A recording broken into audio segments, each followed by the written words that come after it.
Have you ever found yourself obsessing over a vague text or refreshing your email every 5 minutes after a job interview, interpreting every hours of silence as rejections? This isn't a flaw. It's a fundamental part of how our brains are wired. It's because our brains are wired to hate open loops. It's a real thing called the Zeigarnik effect. Unfinished tasks create these mental tensions. Your brain demands an ending to the story because ambiguity feels threatening on a primal level. But does chasing that control actually make us feel better? Or does it just trap us in a cycle of anxiety? In these moments, you are not trying to fix the relationship. You are trying to fix your discomfort. It's choosing strategies over grace. Strategies is your mind's attempt to control everything. It's that voice that says, if I just say the perfect things, I'll get the outcomes I want. Strategies is fueled by fear of uncertainty. But then there's grace. Grace is your soul's choice to trust the process, even when you can't see the outcome yet. Here's the truth. Trying to control everything is exhausting.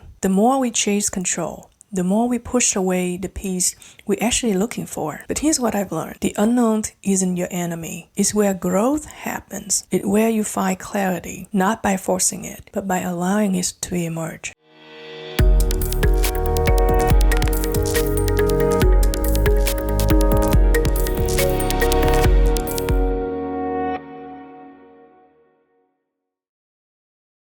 Hey everyone, welcome back. Let's talk about something we all feel. That intense, sometimes frantic need for answer, for resolution, for control. We're gonna unpack why our brains are wired this way. And more importantly, how we can find some real peace in a world that's full of uncertainty. Let's dive in. Have you ever found yourself obsessing over a vague text like, okay or I'm fine from a friend? Wondering, okay what? Are they mad at me? What did I do? Is it that thing I said yesterday? You feel this frantic urge, this need to text back immediately, to demand clarifications, to fix whatever might be broken.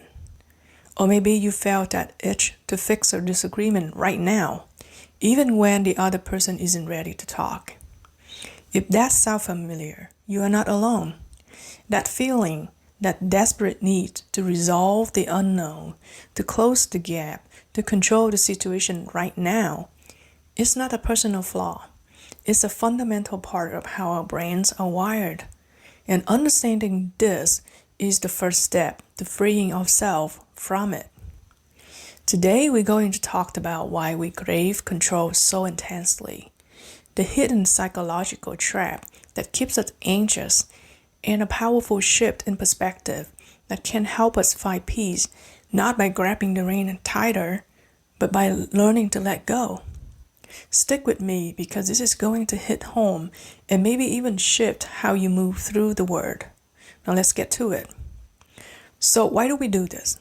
Why do we feel this need to control outcomes, to know exactly what someone else is thinking, or to resolve every uncertainty the second it pops up? Well, it's because our brains are wired to hate open loops. This is a real thing called the Zeigarnik effect, discovered by psychologist Bluma Zeigarnik in the 1920s. She noticed that waiters remember unpaid order way better than ones that was already completed. Now why? Well, it's because unfinished tasks create these mental tensions, kind of like a nagging feeling that keeps the issue front and center in our minds. Think about it. You get a text that just says, I'm fine, and your brain goes wild. Are they really fine? Are they upset? Should I text back? Or after a job interview, you're refreshing your email every 5 minutes, interpreting every hours of silence as rejections. That's your brain craving closure. It's like a cliffhanger in your favorite show. You need to know what happened next. But why does our brain hate these open loops so much? Well, this happens because our brains aren't just random fact processors. They are story-making machines. We are wired to turn everything into a narrative. For example, a weird look from a coworker, and suddenly it turns into, did I mess up that project? Are they judging me? Our brains demand an ending to the story, a resolution to the puzzle, because ambiguities feel threatening on a primal level. And here's the kicker. This isn't just about curiosity. It's about survival too. Our brains are built to predict the future based on past patterns to keep us safe. When something is uncertain, an open loop, that predictive abilities is compromised. It feels like a glitch in the system. Closing that loop gives us a sense of order, safety, and control. But here's the questions.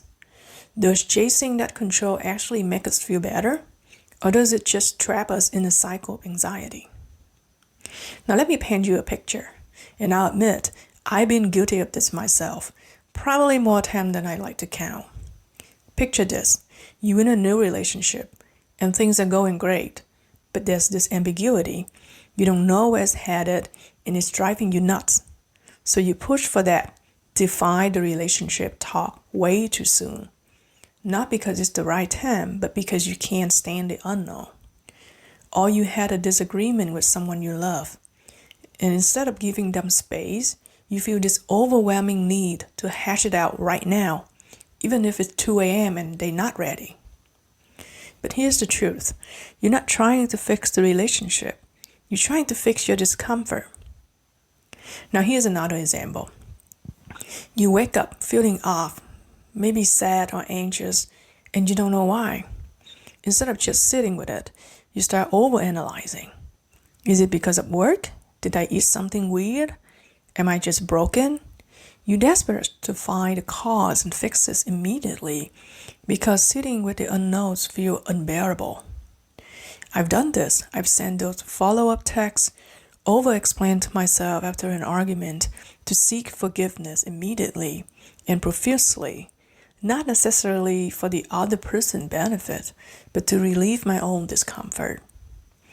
After a job interview, I constantly refresh my inbox and interpret every hour of silence as a rejection.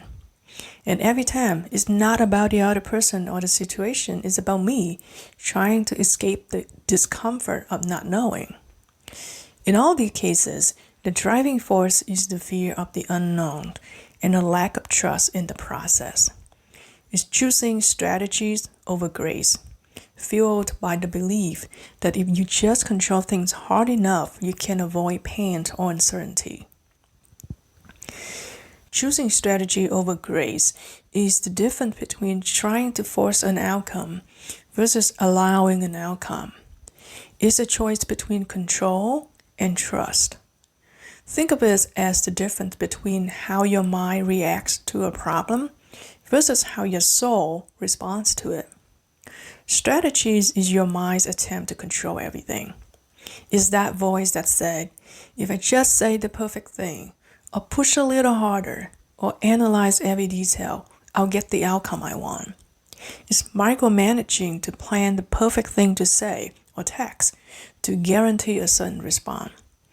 It's overanalyzing, replaying conversations, and obsessing over every word to figure out what someone else's words really means. It's forcing and pushing for a conversation or a decision before the other person is ready.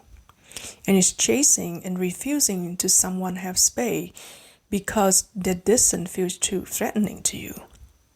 Strategies is fueled by fear of the unknown, fear of pain, fear of things falling apart. It's asking, what do I need to do to make this feel safe? But then there's grace. Grace is your soul response. It's your soul choice to trust in the process, even when you can't see the outcome yet. It allowing and giving a situation or a person room to breathe without your interference. It's accepting and understanding that not everything needs a resolution, and not every person needs to see your sign. It's letting go of the need to control the outcome and finding peace in the present moment. It's trusting and having faith in your own resilience and in life timing, even when it doesn't make sense. Grace is asking, how can I simply be with this moment as it is?